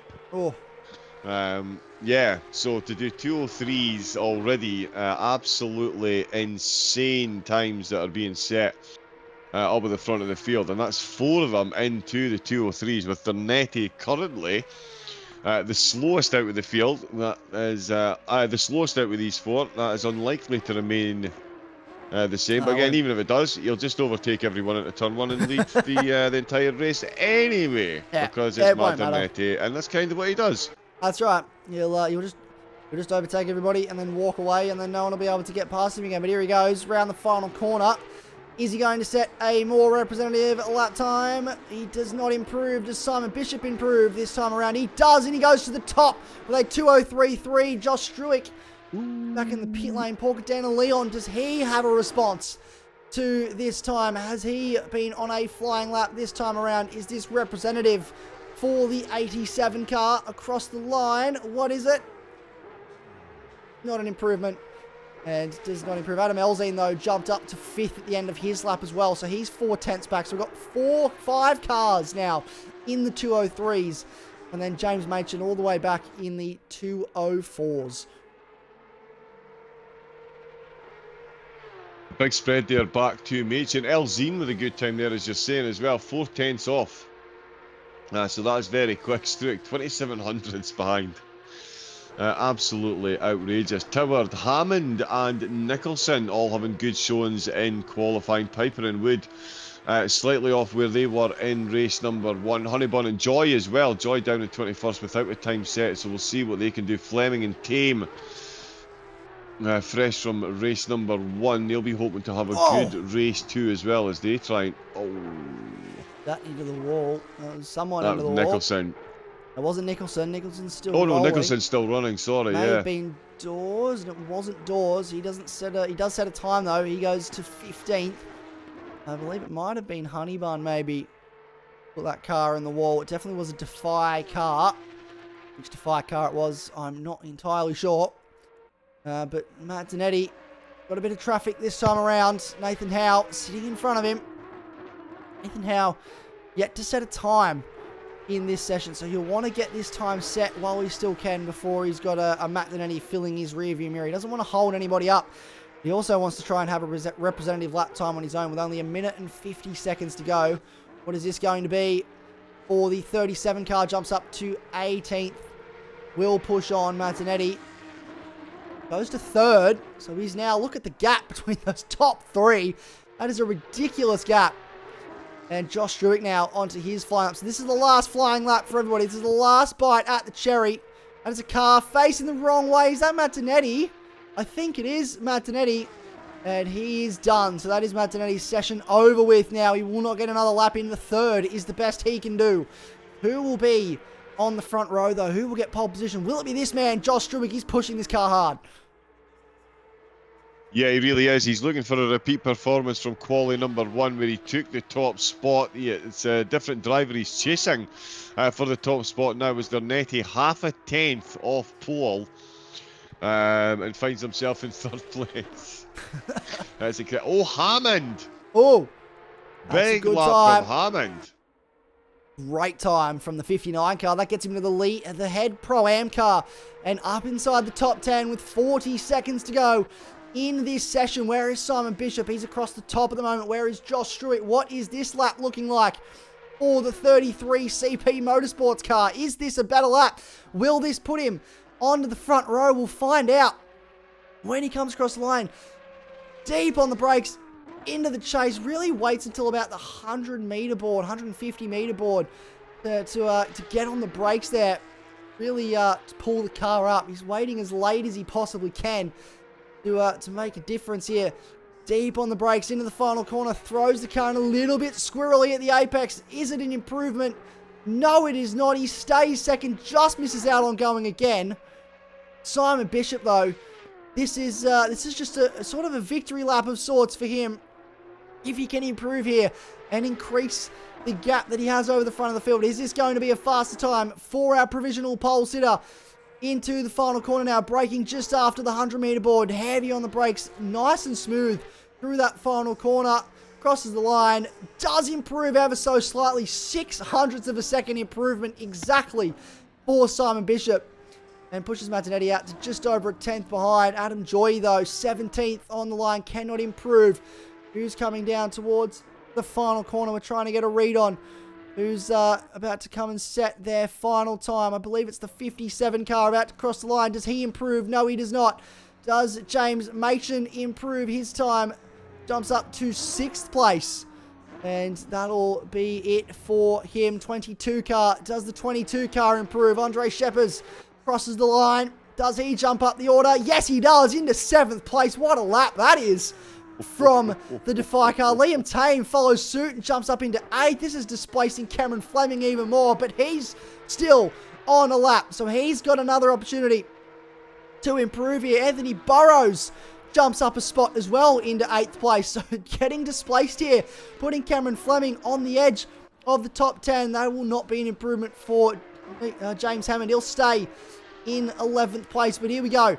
Cameron Fleming, can he get himself further back up the order? The run now down towards the final corner. We've still got a few cars left to cross the line. Lachlan Dawes, what can he do as he crosses the line? Does he improve? He does to 15th. Cameron Fleming, does he improve across the line? He does to 6th. So jumps back up. And that'll put him in 6th place on the 3rd row of the grid. Wow, what a quality session that was. Elzine with a purple sector 3. Oh, that's look at the purple sectors shared around. No one person has the fastest, or more than one fastest purple sector. Yeah, incredible stuff. Bishop at the top, strike in second. Dernetti starting this one in 3rd. Where is he going to be at with turn number 1? That's the question. How's he going to get past? How's he going to get around the outside at turn 1 this time? We'll have to wait and see. I'm very excited to see that unfold. Let's say, though, any standouts for you from that qualifying session? I think Bowen Piper stands out to me in the Pro-Am cars, sitting in 8th place. But any other major standouts for you in this session? Well, I was going to say Piper. Yeah, absolutely. I mean, standing out for the wrong reason. Tower down in 14th place. He'll be looking for a big recovery after potential podium aspirations in race number 1 were scuppered by some contacts with the wall. So it's going to be an interesting one there. Dawes down in 16th. But certainly, and obviously, Dernetti down in 3rd place. Not often we see that, but Machin with a better qualifying. Sandwith as well. Didn't set a quality time again. Or set a very slow one. Did this time. So it will be... fair way off, though. Oh, yeah. So, yeah, set a very slow one. Will be starting from the back again after getting a top 10. Can't see him overly surprised. Nicholson, after some early good pace, finds himself almost out with the top 10 in the Pro-Am. So got a big race ahead of him, but he's starting beside Dawes and Hutton. So that is going to be quite the game of strategy and chess between the three of them, sorry, making their way over the mountain. Someone has disconnected, we're thinking. Maybe? I don't think... Still got 24 cars. We've still 24, yeah. Find out, have we got 24 cars on the grid? We do not. Who are we missing? We are missing Matt Donetti. Matt Donetti is disconnected. Oh. 10 seconds. And no doubt I'll get the blame for that because I'm using his internet. But Matt Donetti has disconnected from the server. So we've lost a car, and it is in fact the championship leader, Matt Donetti, is missing. So he will not take part in this formation lap. And that is an absolute shame for Matt Donetti. Surprised he's not in here. I'm surprised he's not in here beating me currently. Actually, I'll be honest. I'm very surprised there's not an angry Matt Donetti just standing in my doorway, threatening me to get out of his house. But no, he's... Hopefully, he can get back in the server. I'm just keeping an eye. He is back in the server now. He's sitting in the pit lane. So we have to start from pits. But I don't think that's actually going to be such a bad thing in this race, I'll be completely honest. We saw a couple of drivers serve drive-throughs on lap 1, and they still came back to finish inside the top 10. So... Yes, so he'll start from the pits, as you say, a bit of clear air to do his work. I'm sure he would have been absolutely relishing that battle up at the front of the field, but he will come out and complete it. So the battle up at the front, Bishop, Struik and Camden O'Lean. I've just, Caitlin Dernetti, just heard some choice words. I'm surprised the microphone isn't picking it up. I know. Okay. Oh, that message has disappeared. I think that's Max. I think Dust has done that. Okay. I can confirm it's not. He didn't disconnect. It's as he lost his cursor. It's the age-old glitch where the game just decides for whatever reason you don't have a cursor anymore. You have to restart your entire game to be able to do anything. Which meant that he had to start from the back of the grid. So that's probably even more annoying, I would say, than a disconnect. Because at least a disconnect, you can blame it on the internet. You know, you can't do much about it. The cursor, that's just so frustrating because it's one of those things that is an in-game bug that Kunos are yet to patch. And it's just brought his entire race undone. Yeah, he's going to be eternally grateful he's managed to bring home 3 wins so far, so it won't have a massive impact on his championship charge or standings. So yeah, I mean, it just makes it a little bit extra spicy for the rest of the field. With Matt now going to score so little points in this race, potentially. Potentially. It's Bathurst, he could still win. You never know. Yeah, he could still win. Where was he going with that point? Yeah. Championship's going to be interesting anyway for the next 4 rounds now that Matt is down and unlikely to feature on the podium here, so it does give the rest of the field a good chance to start closing that gap. And I'm sure Struik, after race 1, he'll be looking to pull a Matt Dernetti. He will. Quite frankly, round it outside the turn number 1 and take it to the checkered flag from there. I would say it's got to be Struik's strategy at this point, Isaac. I hope he's taking notes because he gets the opportunity now to do exactly what Matt Donetti did. But you have to get up very early in the morning to pull one over on this man, Simon Bishop. There's been many a time where Matt Donetti shared the front row with him and just hasn't been able to get past him pretty much for the entire race. So this is going to be a challenge for Josh Struik now with Simon Bishop on the front row. Typically, doesn't make that many mistakes. We saw a massive mistake from him in a couple massive mistakes from him, in that first race, but hopefully he's gotten all those mistakes out of his system. We're in for a very competitive race. We're running through towards the chase now for the end of our formation lap. Oh, look at that car getting a little bit wild there. That's one of the Defy cars just getting a little bit sideways. A bit of an unconventional way to get heat in the tyres, I think, but we're not too far away from this race start. Car starting to grid up. Look at Paul Leon there, just letting Simon Bishop know, hey, I'm here. I'm ready. And ready they all are. Look at them still weaving in the background. Some of these cars get heat into the tyres. A last-minute effort, last-minute attempt to get as much heat as possible because they're going so slow at this point and they have to stay in a straight line, move to drive over their grid boxes around the final corner. This is race 2. What lays ahead in this last 25 minutes of this evening? It is round 2, the AGT ACC Porsche Carrera Cup Series. Matt Donetti race 1. He starts from pit lane in this one. We have a green flag and we are away. A drive-through again for a car already. It is Sheppers with a drive-through, and it looks like Simon Bishop might hold on here, but Josh Struik, he looks to the outside. He's still there. We got cars off in the background. It's all going on. That's a car on the wall. That's Bowen Piper that has been escorted to the inside wall, but it is side by side between Josh Struik and Simon Bishop on the run towards turn 1. The inside line is what Josh Struik has, and he's done it. He's pulled off a Matt Donetti for now, and he takes the lead of this race from our pole sitter Simon Bishop and will run up the hill for the first time as the race leader, and that tells us that it is probably the best place to start is second place on the grid, because you seem to have the better start. A little bit loose there from Riley Nicholson on the run in towards the cutting for the first time. He does manage to hold on to it though. No major incident so far besides Bowen Piper facing the wrong way. Still classes him as leading this ride. We've got cars in the wall under the tree. That is a car in the wall. Trying to work out who that is. May have been Anthony Burrows, not entirely sure.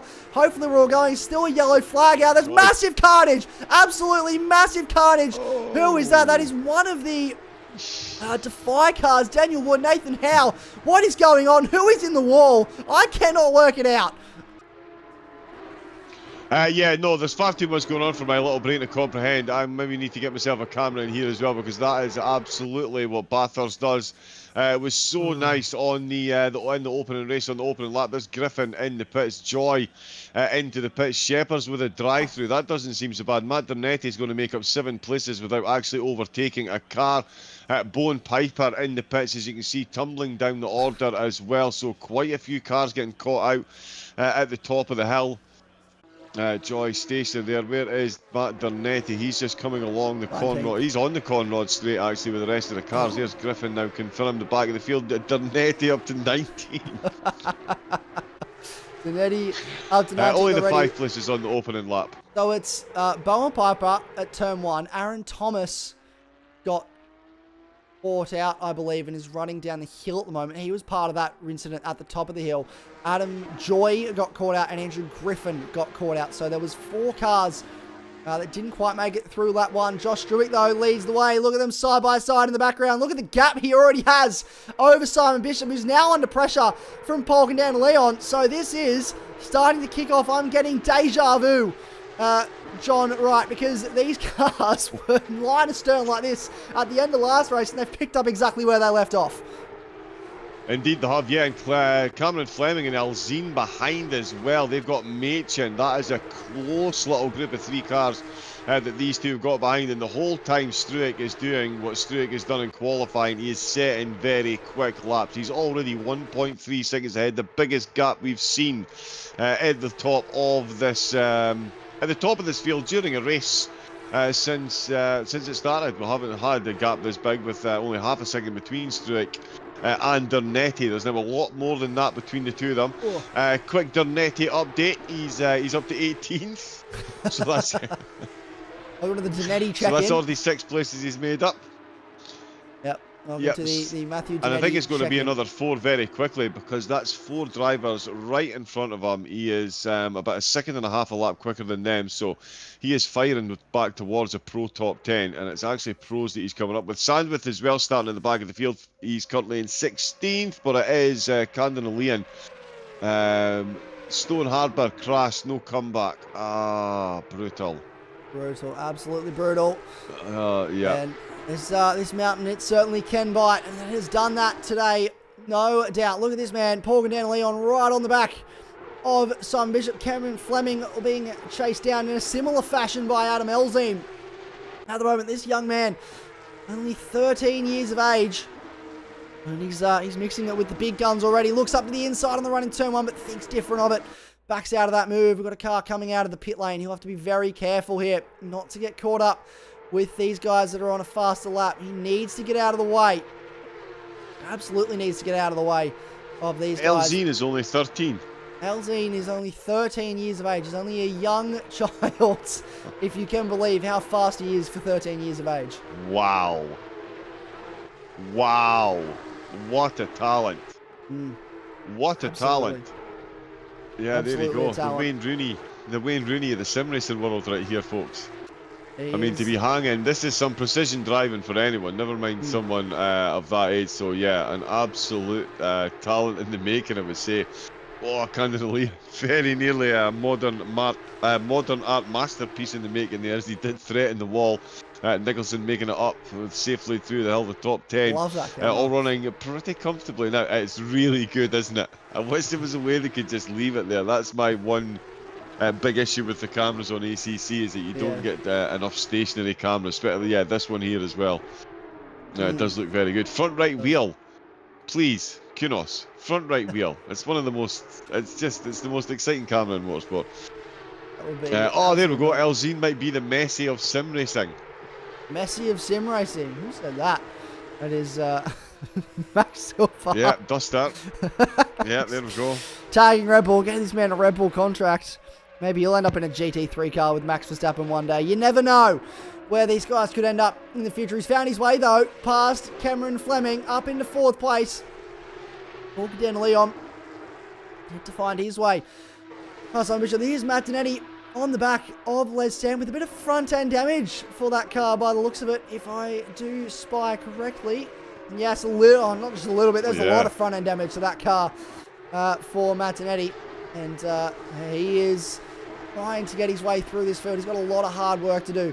Get himself up into the top 10 and score some good points today, because his current championship rivals are sitting 1st and 2nd on the road at the moment. Indeed, yeah. Sorry, yeah, 5th. So he's already in the top 10. There you go. For the pros, 7th, 8th, 9th, 10th. Yeah, he's running 10th in the pros. Whoa! That is a very good effort so far from his. Oh, cheeky bit of grass cutting. cheeky bit of grass cutting. Is that team in the white car behind? No. Oh, it's not the white car. Who's in the white car? Trying to work out. No.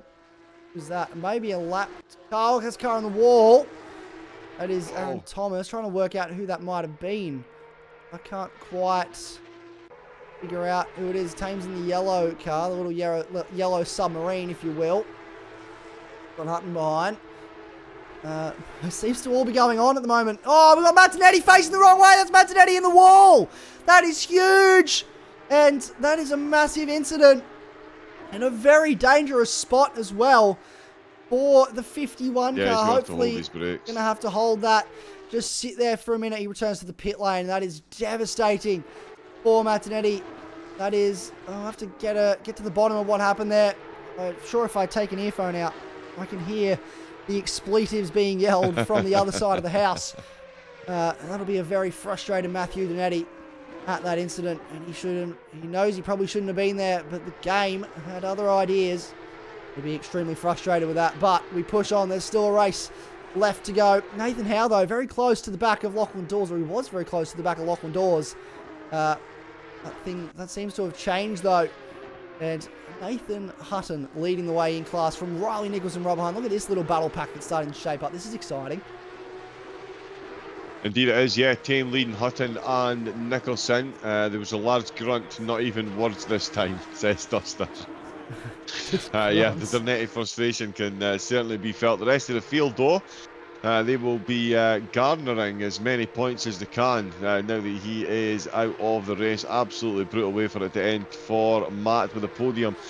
Still in contention, looks to have called it. We've got Nicholson and Hutton within 0.3 of a second, and again, they've got Tame just ahead of him. I keep saying Lewis Tame for some reason. My apologies, Liam. Liam Tame. I'm not sure why I'm not sure why I've christened you Lewis. Oh well, he's Lewis now. Lewis Sonoda. Yes. Yeah. It's fun fact. So Luke Star in the chat. That is Matt Donetti's father-in-law. He is watching along at home. Live. Put this on his TV, watching along. Big shout out to that man, because he came home from work this evening after a very long day. Pretty much pulled my my Mazda BT50 apart. Helped me pretty much did all the work. Installed a UHF radio at the front of my car. We put it back together. I've come back to Matthew's house to do some commentary, and he's now sitting on the lounge tuning into the broadcast. Hopefully, he's had some pizza. We ordered pizza for dinner. I'm yet to eat. Hopefully, he's eaten and well fed by now. But big shout out to him for getting in and putting that in. That was an absolute legendary move from him, because I would have had no idea what I was doing. But he did say to Matt Donetti earlier this evening, I think you're going to crash this evening. Unfortunately, Matt Donetti has crashed this evening, and he's in the pit lane. Not sure if he'll get back out on circuit. There's probably a little bit of damage repair to do. He is still sitting in the lane. But battles that are shaping up still on track. Riley Nicholson, Nathan Hutton sitting close together at the moment. Nathan Hutton and Riley Nicholson within a second of Liam Tame in front. So this is the battle towards the back end of the top 10. And Mickey Toward, he's sitting off the back of that as well, with James Hammond between, they've got a lap car between himself and James Hammond. Indeed, yeah, the podium battle though for the Pro-Ams, as you say, absolutely spicing up. Welcome in, by the way, Luke Star. Thank you for fixing Isaac's radio, much appreciated. Hope you enjoyed the pizza. And if after predicting the crash, if you wanted to give me your 6 favourite numbers, someplace within the range of lottery numbers, that would be that would be good if you could predict that as well. And plus, you're in Australia, so you're in the future, so you'll already know the results before I do. So that's how it works, isn't it? That's exactly how it works. Yeah, that's how it works. Yeah, of course, 100%. We'll do some inside sports betting. Nicholson, Hutton and Tame, though, the battle just inside the top 10 that we have been watching. See Nicholson and Hutton battling out for the top spot in that Pro-Am category. Nicholson with a tough race, crashing out in race number 1. Hutton finishing just outside the top 10 as well. You and me both, oh yeah. But Nicholson applying the pressure at the moment. No pressure for Struick as we watch this battle. Struick, Bishop and Candlonian separated by 5 seconds. An absolute monstrous gap between the top. Struick is putting in lap after lap of sheer golden consistency as we fast approach the halfway mark of the second race of round number 2, the Porsche Carrera Cup Challenge. And this series really does put the challenge into challenge. It certainly does. Capital C. It's putting the challenge in it, absolutely. These are some of the toughest tracks in Assetto Corsa, and this is one of the toughest, or probably arguably the toughest car to drive in Assetto Corsa. So we're putting these guys to work, really testing their ability. And this is the battle at the moment for the lead of the Pro-Am class. The ability has been put into the test. Riley Nicholson did not have the race one that he would have liked. Struggled for pace, parks it up in the pit lane, was very frustrated. Having a much better time of it though, this time out, and touch wood that nothing untoward happens before the end of this race for him. He is pushing on quite nicely, staring at the back of Nathan Hutton at the moment. So Josh Struick, Nathan Hutton, the CP Motorsports teammates, leading their respective classes at the moment, which is great to see for them. Mazzanetti back out on the circuit, 3 or 4, I think maybe even 5 laps down potentially. He's a fair few laps down in this race, so will be well out of contention for the win. He can still push on and hope that he can get some good points out of it before the end of this race. So Riley Nicholson, this is the battle that is happening on circuit. I mean, this is the closest group of cars on circuit at the moment is these two, and they are going to continue this battle hopefully for the next 11 minutes and 40 seconds. They certainly will be hoping they'll be battling for the next 11 minutes. That must be absolute torture being that close in these cars. But yeah, Nicholson hunting down a race winner, as you say. We're just past the halfway mark in the race, so 11 minutes left. So still 6 laps for the drivers to navigate, and that is going to seem like an absolute lifetime for some of these drivers. Madernetti, don't quit your day job, says Caitlin. An absolute savaging right there. I like it. Very good. I suspect there's no spare beds. I think Matt Denetti might be sleeping on the couch this evening. One of them was sleeping on the couch this evening. I don't think it's going to be Caitlin. Somebody's in the huff tonight. I don't think it's going to be Caitlin. Somebody's in the huff. But yes, but Matt is back out on track, as you say. So yeah, he might not be quitting his day job, but he won't be quitting the race either, which is good to see. Nicholson and Hutton still the battle entrenched for the Pro-Am win. 0.2 of a second along the Conrod Straight once again. Is it going to be close enough into the braking zone? Machin just pulls his way through as these two just come on the exit as well, and it is Nathan Hutton still. Yep, a nice exit by Hutton. Nicholson, I mean, a bird in the hand is worth 2 in the bush. After race 1, after seeing how quickly and easily it can go wrong, Nicholson here, maybe once bitten, twice shy, although he is looking quicker than Hutton out a couple of these corners.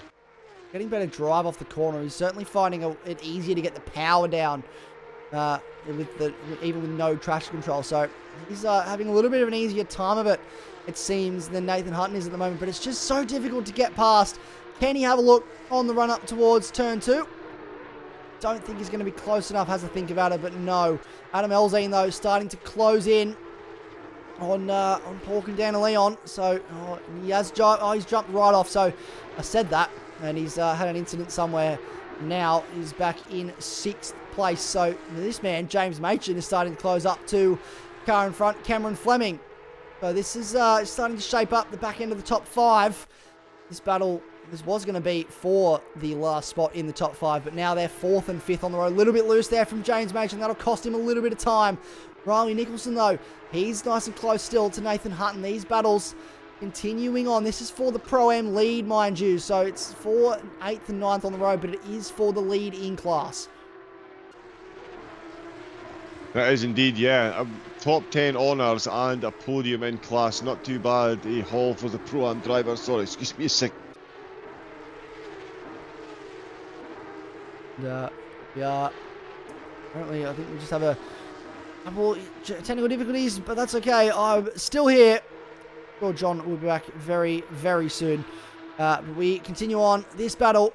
Riley Nicholson, he's still on the back of James Machen's dropped right off now on Cameron Fleming, so must have had a small issue somewhere because he's dropped right off. Riley Nicholson, though, he's not letting Nathan Hutton go anywhere. A little bit of overuse on the curbs there as they ran through the second to last corner. And Lukester, he's inviting Matt over. Says, I've got some electrical work that needs to be done. So he's coming over. Nick Carter saying that Alton Park is going to be wild. Hopefully you're back for that round. Nick, I'd love to see you on track at Alton Park. Would be fun to see. A shame you're missing out tonight. A couple of big names missing out on the racing tonight. No Matt Simmons, no Nick Carter, no Bob Norley on circuit this evening. No Lewis Atkinson either, which is a shame. We've still got some big names at the top. It is Josh Struick leading the way quite comfortably at the moment. 3.5 seconds the gap back to Simon Bishop, and then almost the same gap back to Paul Candela. Look how close this battle is, though. Cameron Fleming 6 seconds behind Paul Candela, and then James Machen a 1.5 seconds back. Then Adam Elzine another 1.5 seconds. 2 seconds back to Liam Tame. 1.5 seconds back to Nathan Hutton. And then Riley Nicholson. This is the battle that's on our screen at the moment between these two. Lachlan Dawes as well, starting to range up onto the back of Daniel Wood. Now, do we have one Mr. John Wright back with us? John, are you there?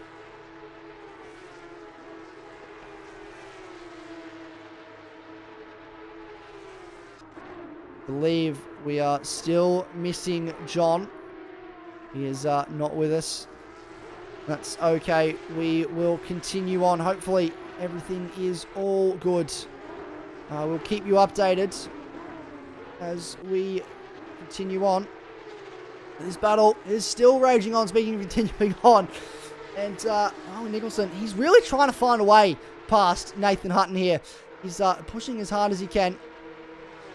And just not able to find that Porsche. That CP Motorsports Porsche is very wide.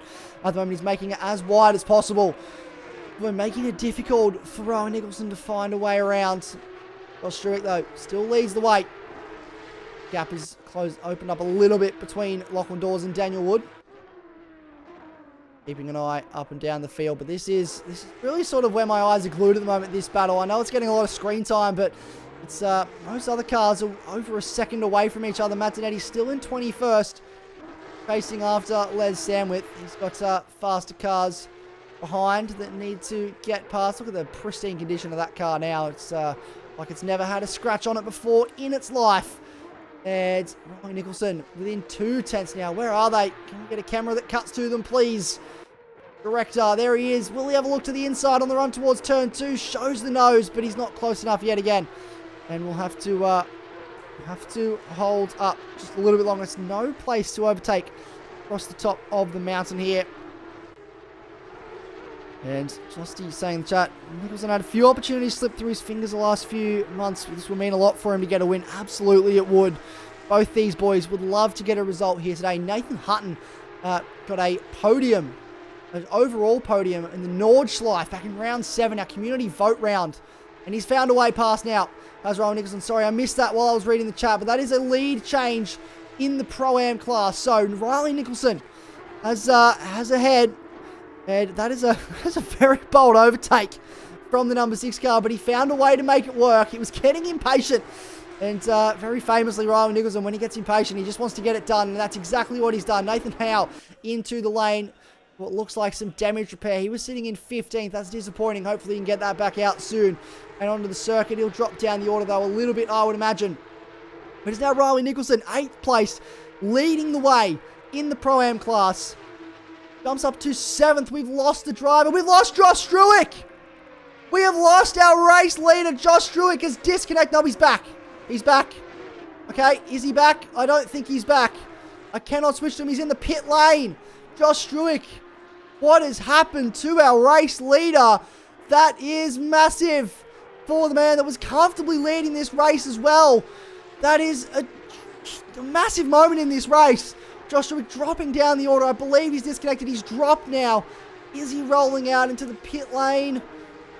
Don't know what is going on here. I'm so confused. It is Simon Bishop, though, that now leads this race over Paul Leon. Then Cameron Fleming finds himself on the podium by a strange force of nature once again, just there or thereabouts, gets himself into podium contention. Can we find out what has happened to Josh Struick? Who we're Hello, trying to my find apologies. out. He's back, and Apologies. you've I'm you've back. missed a Yeah, fair I've bit. got Our a bit race of a chest leader, bug and a bit of a hair. Yeah, no, I've been listening away. race leader, Would have been has talking hay fever. had incidents. Yeah, hopefully disconnected. Hopefully you're doing okay. And looks like he's disconnected, just sitting in the pit lane now. We're trying to get to the bottom of it. Hotspot dive for a split second. Hotspot dive for a split second was just enough to compromise his run at the top. He's running on a phone hotspot, and that was enough for it to come undone for Josh Struick, and that's so disappointing. Yeah, that's absolute agony. To rub salt into the wind, of course, he will be held in the pits for 2 minutes before he's released because he's just joined the server.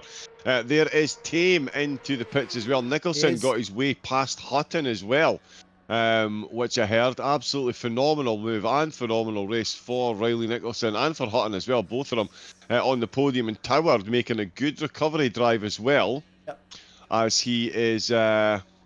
Martinetti's also back in the pit yeah, lane. good recovery from race number 1, 3rd place. Martinetti's back in the pits as well, so he's had another incident somewhere along the line. And that means we've got 4 cars currently being serviced in the pit lane. And now we've got 5. Riley Nicholson's in the pit lane. Our our race leader for the Pro-Am class is in the pit lane. And that is huge. So it's coming undone for all our leaders. Mickey Toward is now in the lead of the Pro-Am class. He's in 5th place in this race, and he is struggling. He just had a massive moment coming into the chase. Here comes Nathan Hutton. What is going on, John Wright? What is happening at the moment at the mountain? Wow, I've absolutely no idea. Bathurst completely rewriting the script, and the thing is, the temperature's come down. We're down to 31 degrees. So it's not like the tyres are being overly tested. Maybe it's the drop-off in temperature that's causing the issue. I mean, these tyres, as has been alluded to in the chat, it's only in qualifying, it's only halfway through your second flying lap the tyres get themselves up to temperature. And then once these things start to go off, they really do start to go off. And yes, folks, in a 25-minute race, you will lose the tyres under one of these Porsche Cup cars around here. No problem at all. And I can only guesstimate that's what's going on. We've had 24 cars over the track for 20-odd minutes now, so there's plenty of rubber out there. But the tyres still not reacting. This is all going on. To very quickly react there to catch the back of the car and very nearly lose it again. If he clips the wall here, I won't be overly surprised. Look how safe they're keeping it now. Did you see how far away from the wall he was there? The closer you are to the wall, the more on edge that car is, and it's just the more opportunity it is for that car to come undone. Liam Tame still in the pit lane. Riley Nicholson still in the pit lane. These guys will try and get back out, try and get some points before the end of this race. They're still 13th and 14th on the road. Look at what it has done to this order.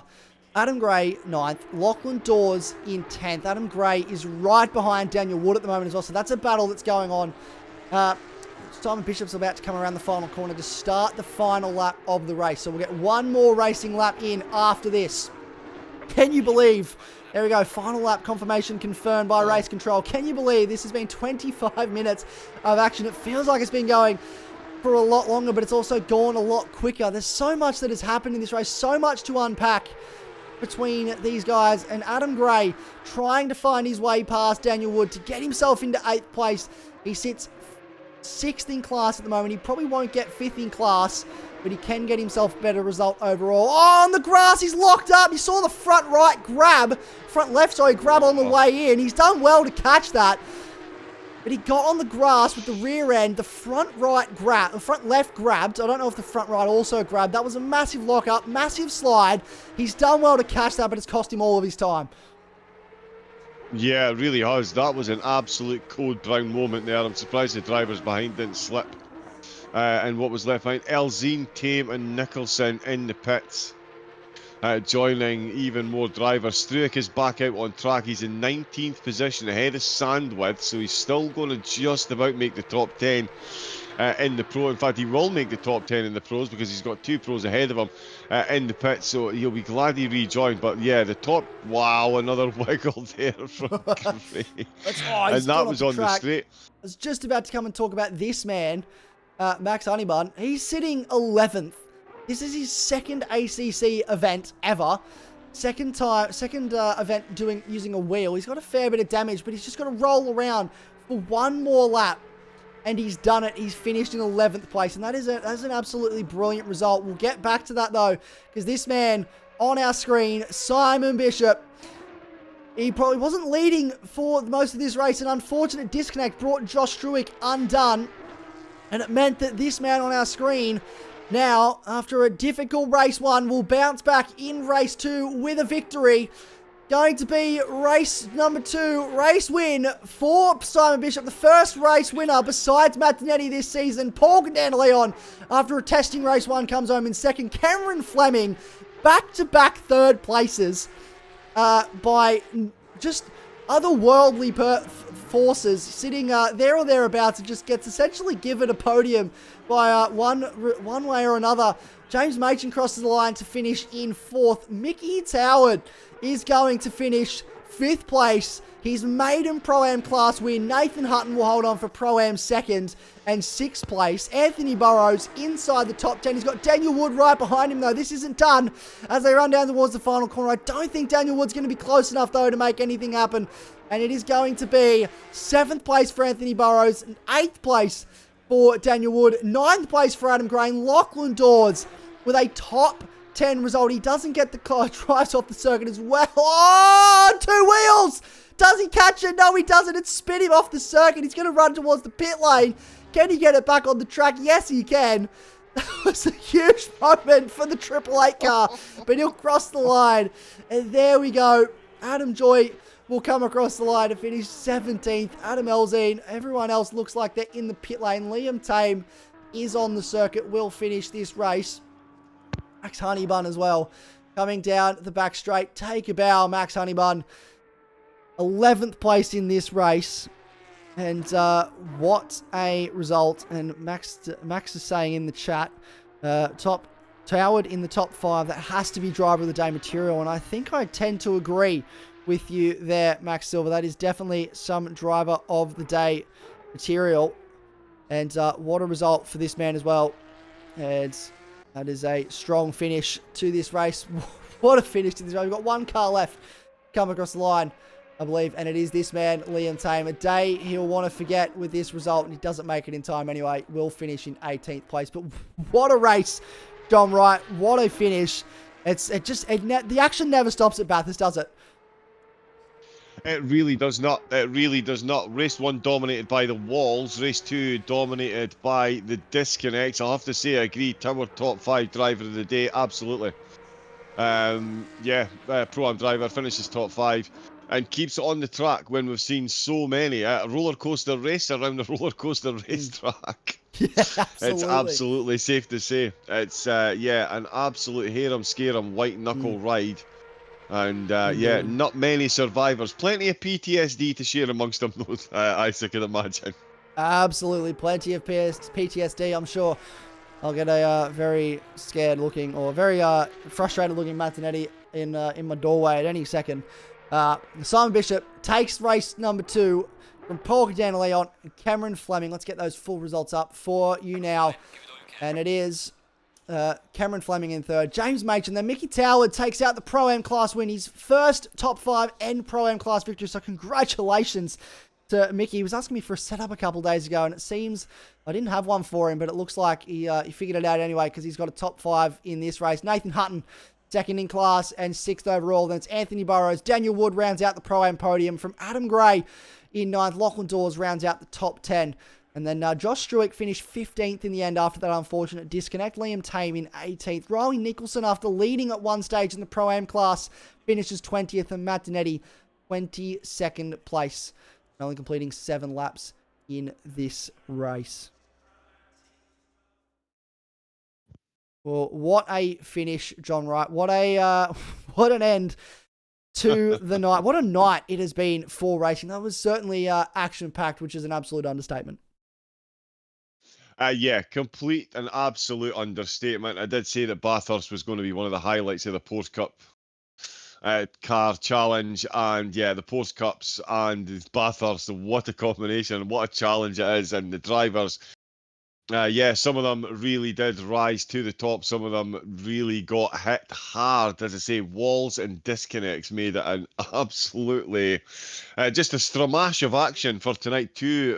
Almost like a game of football, a game of two halves. It was very much an evening of two races, but some very well-deserving winners coming out of it. I'm sure Bishop, after the podium denial in race 1, he'll be glad he got the race 2 win, however he got handed it to him.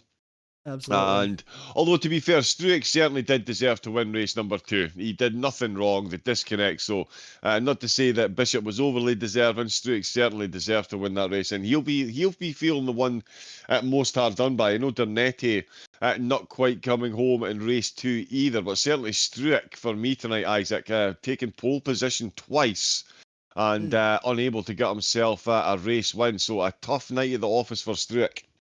Yeah, very tough night at the office for Josh Struick. Tough night at the office for a lot of our drivers. And the good news is, well, not the good news maybe for them, but the good news for us is we're going to do it again in a couple of weeks' time. And if you thought Mount Panorama was challenging, wait till you see Alton Park. 2 weeks' time, Friday the 17th of October, we'll be live once again for round 3 of this championship at the wonderful Alton Park. Then we go to Zandvoort for round 4, Friday the 7th of November, so a bit of a break. And we have a little bit more of a break, and then we go to the Nürburgring and Misano in back-to-back weeks for round 5 and round 6, and that's going to be a brilliant way to finish this season. A very challenging calendar for our drivers, but it's sure to provide plenty of action. I am absolutely certain of that. Well, that is it for this evening. John, thank you so much for joining me in the commentary box. It's been an absolute pleasure to have you once again. I look forward to seeing you back, hopefully, in a couple of weeks' time for Alton Park.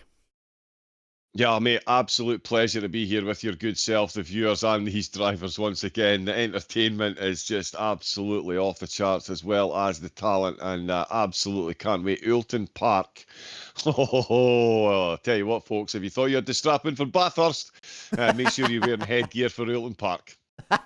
Yeah, wear full body NFL style protection gear, because you're going to need it at Alton Park, because it's going to be an absolute roller coaster. Well, it's been an absolute pleasure to have your company, John. Thank you so much.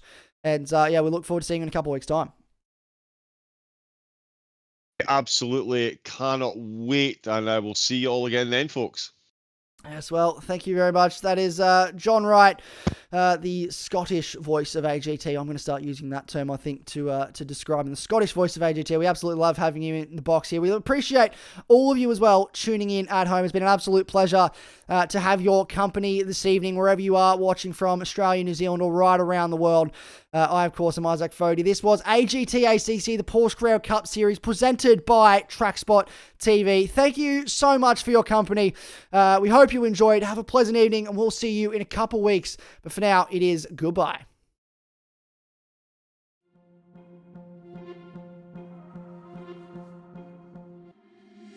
Been trying to change what I've been trying to say. Words don't come straight from my head to my mouth. It's such a shame that it fell out of place. Was never me, that was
could change what you wanted.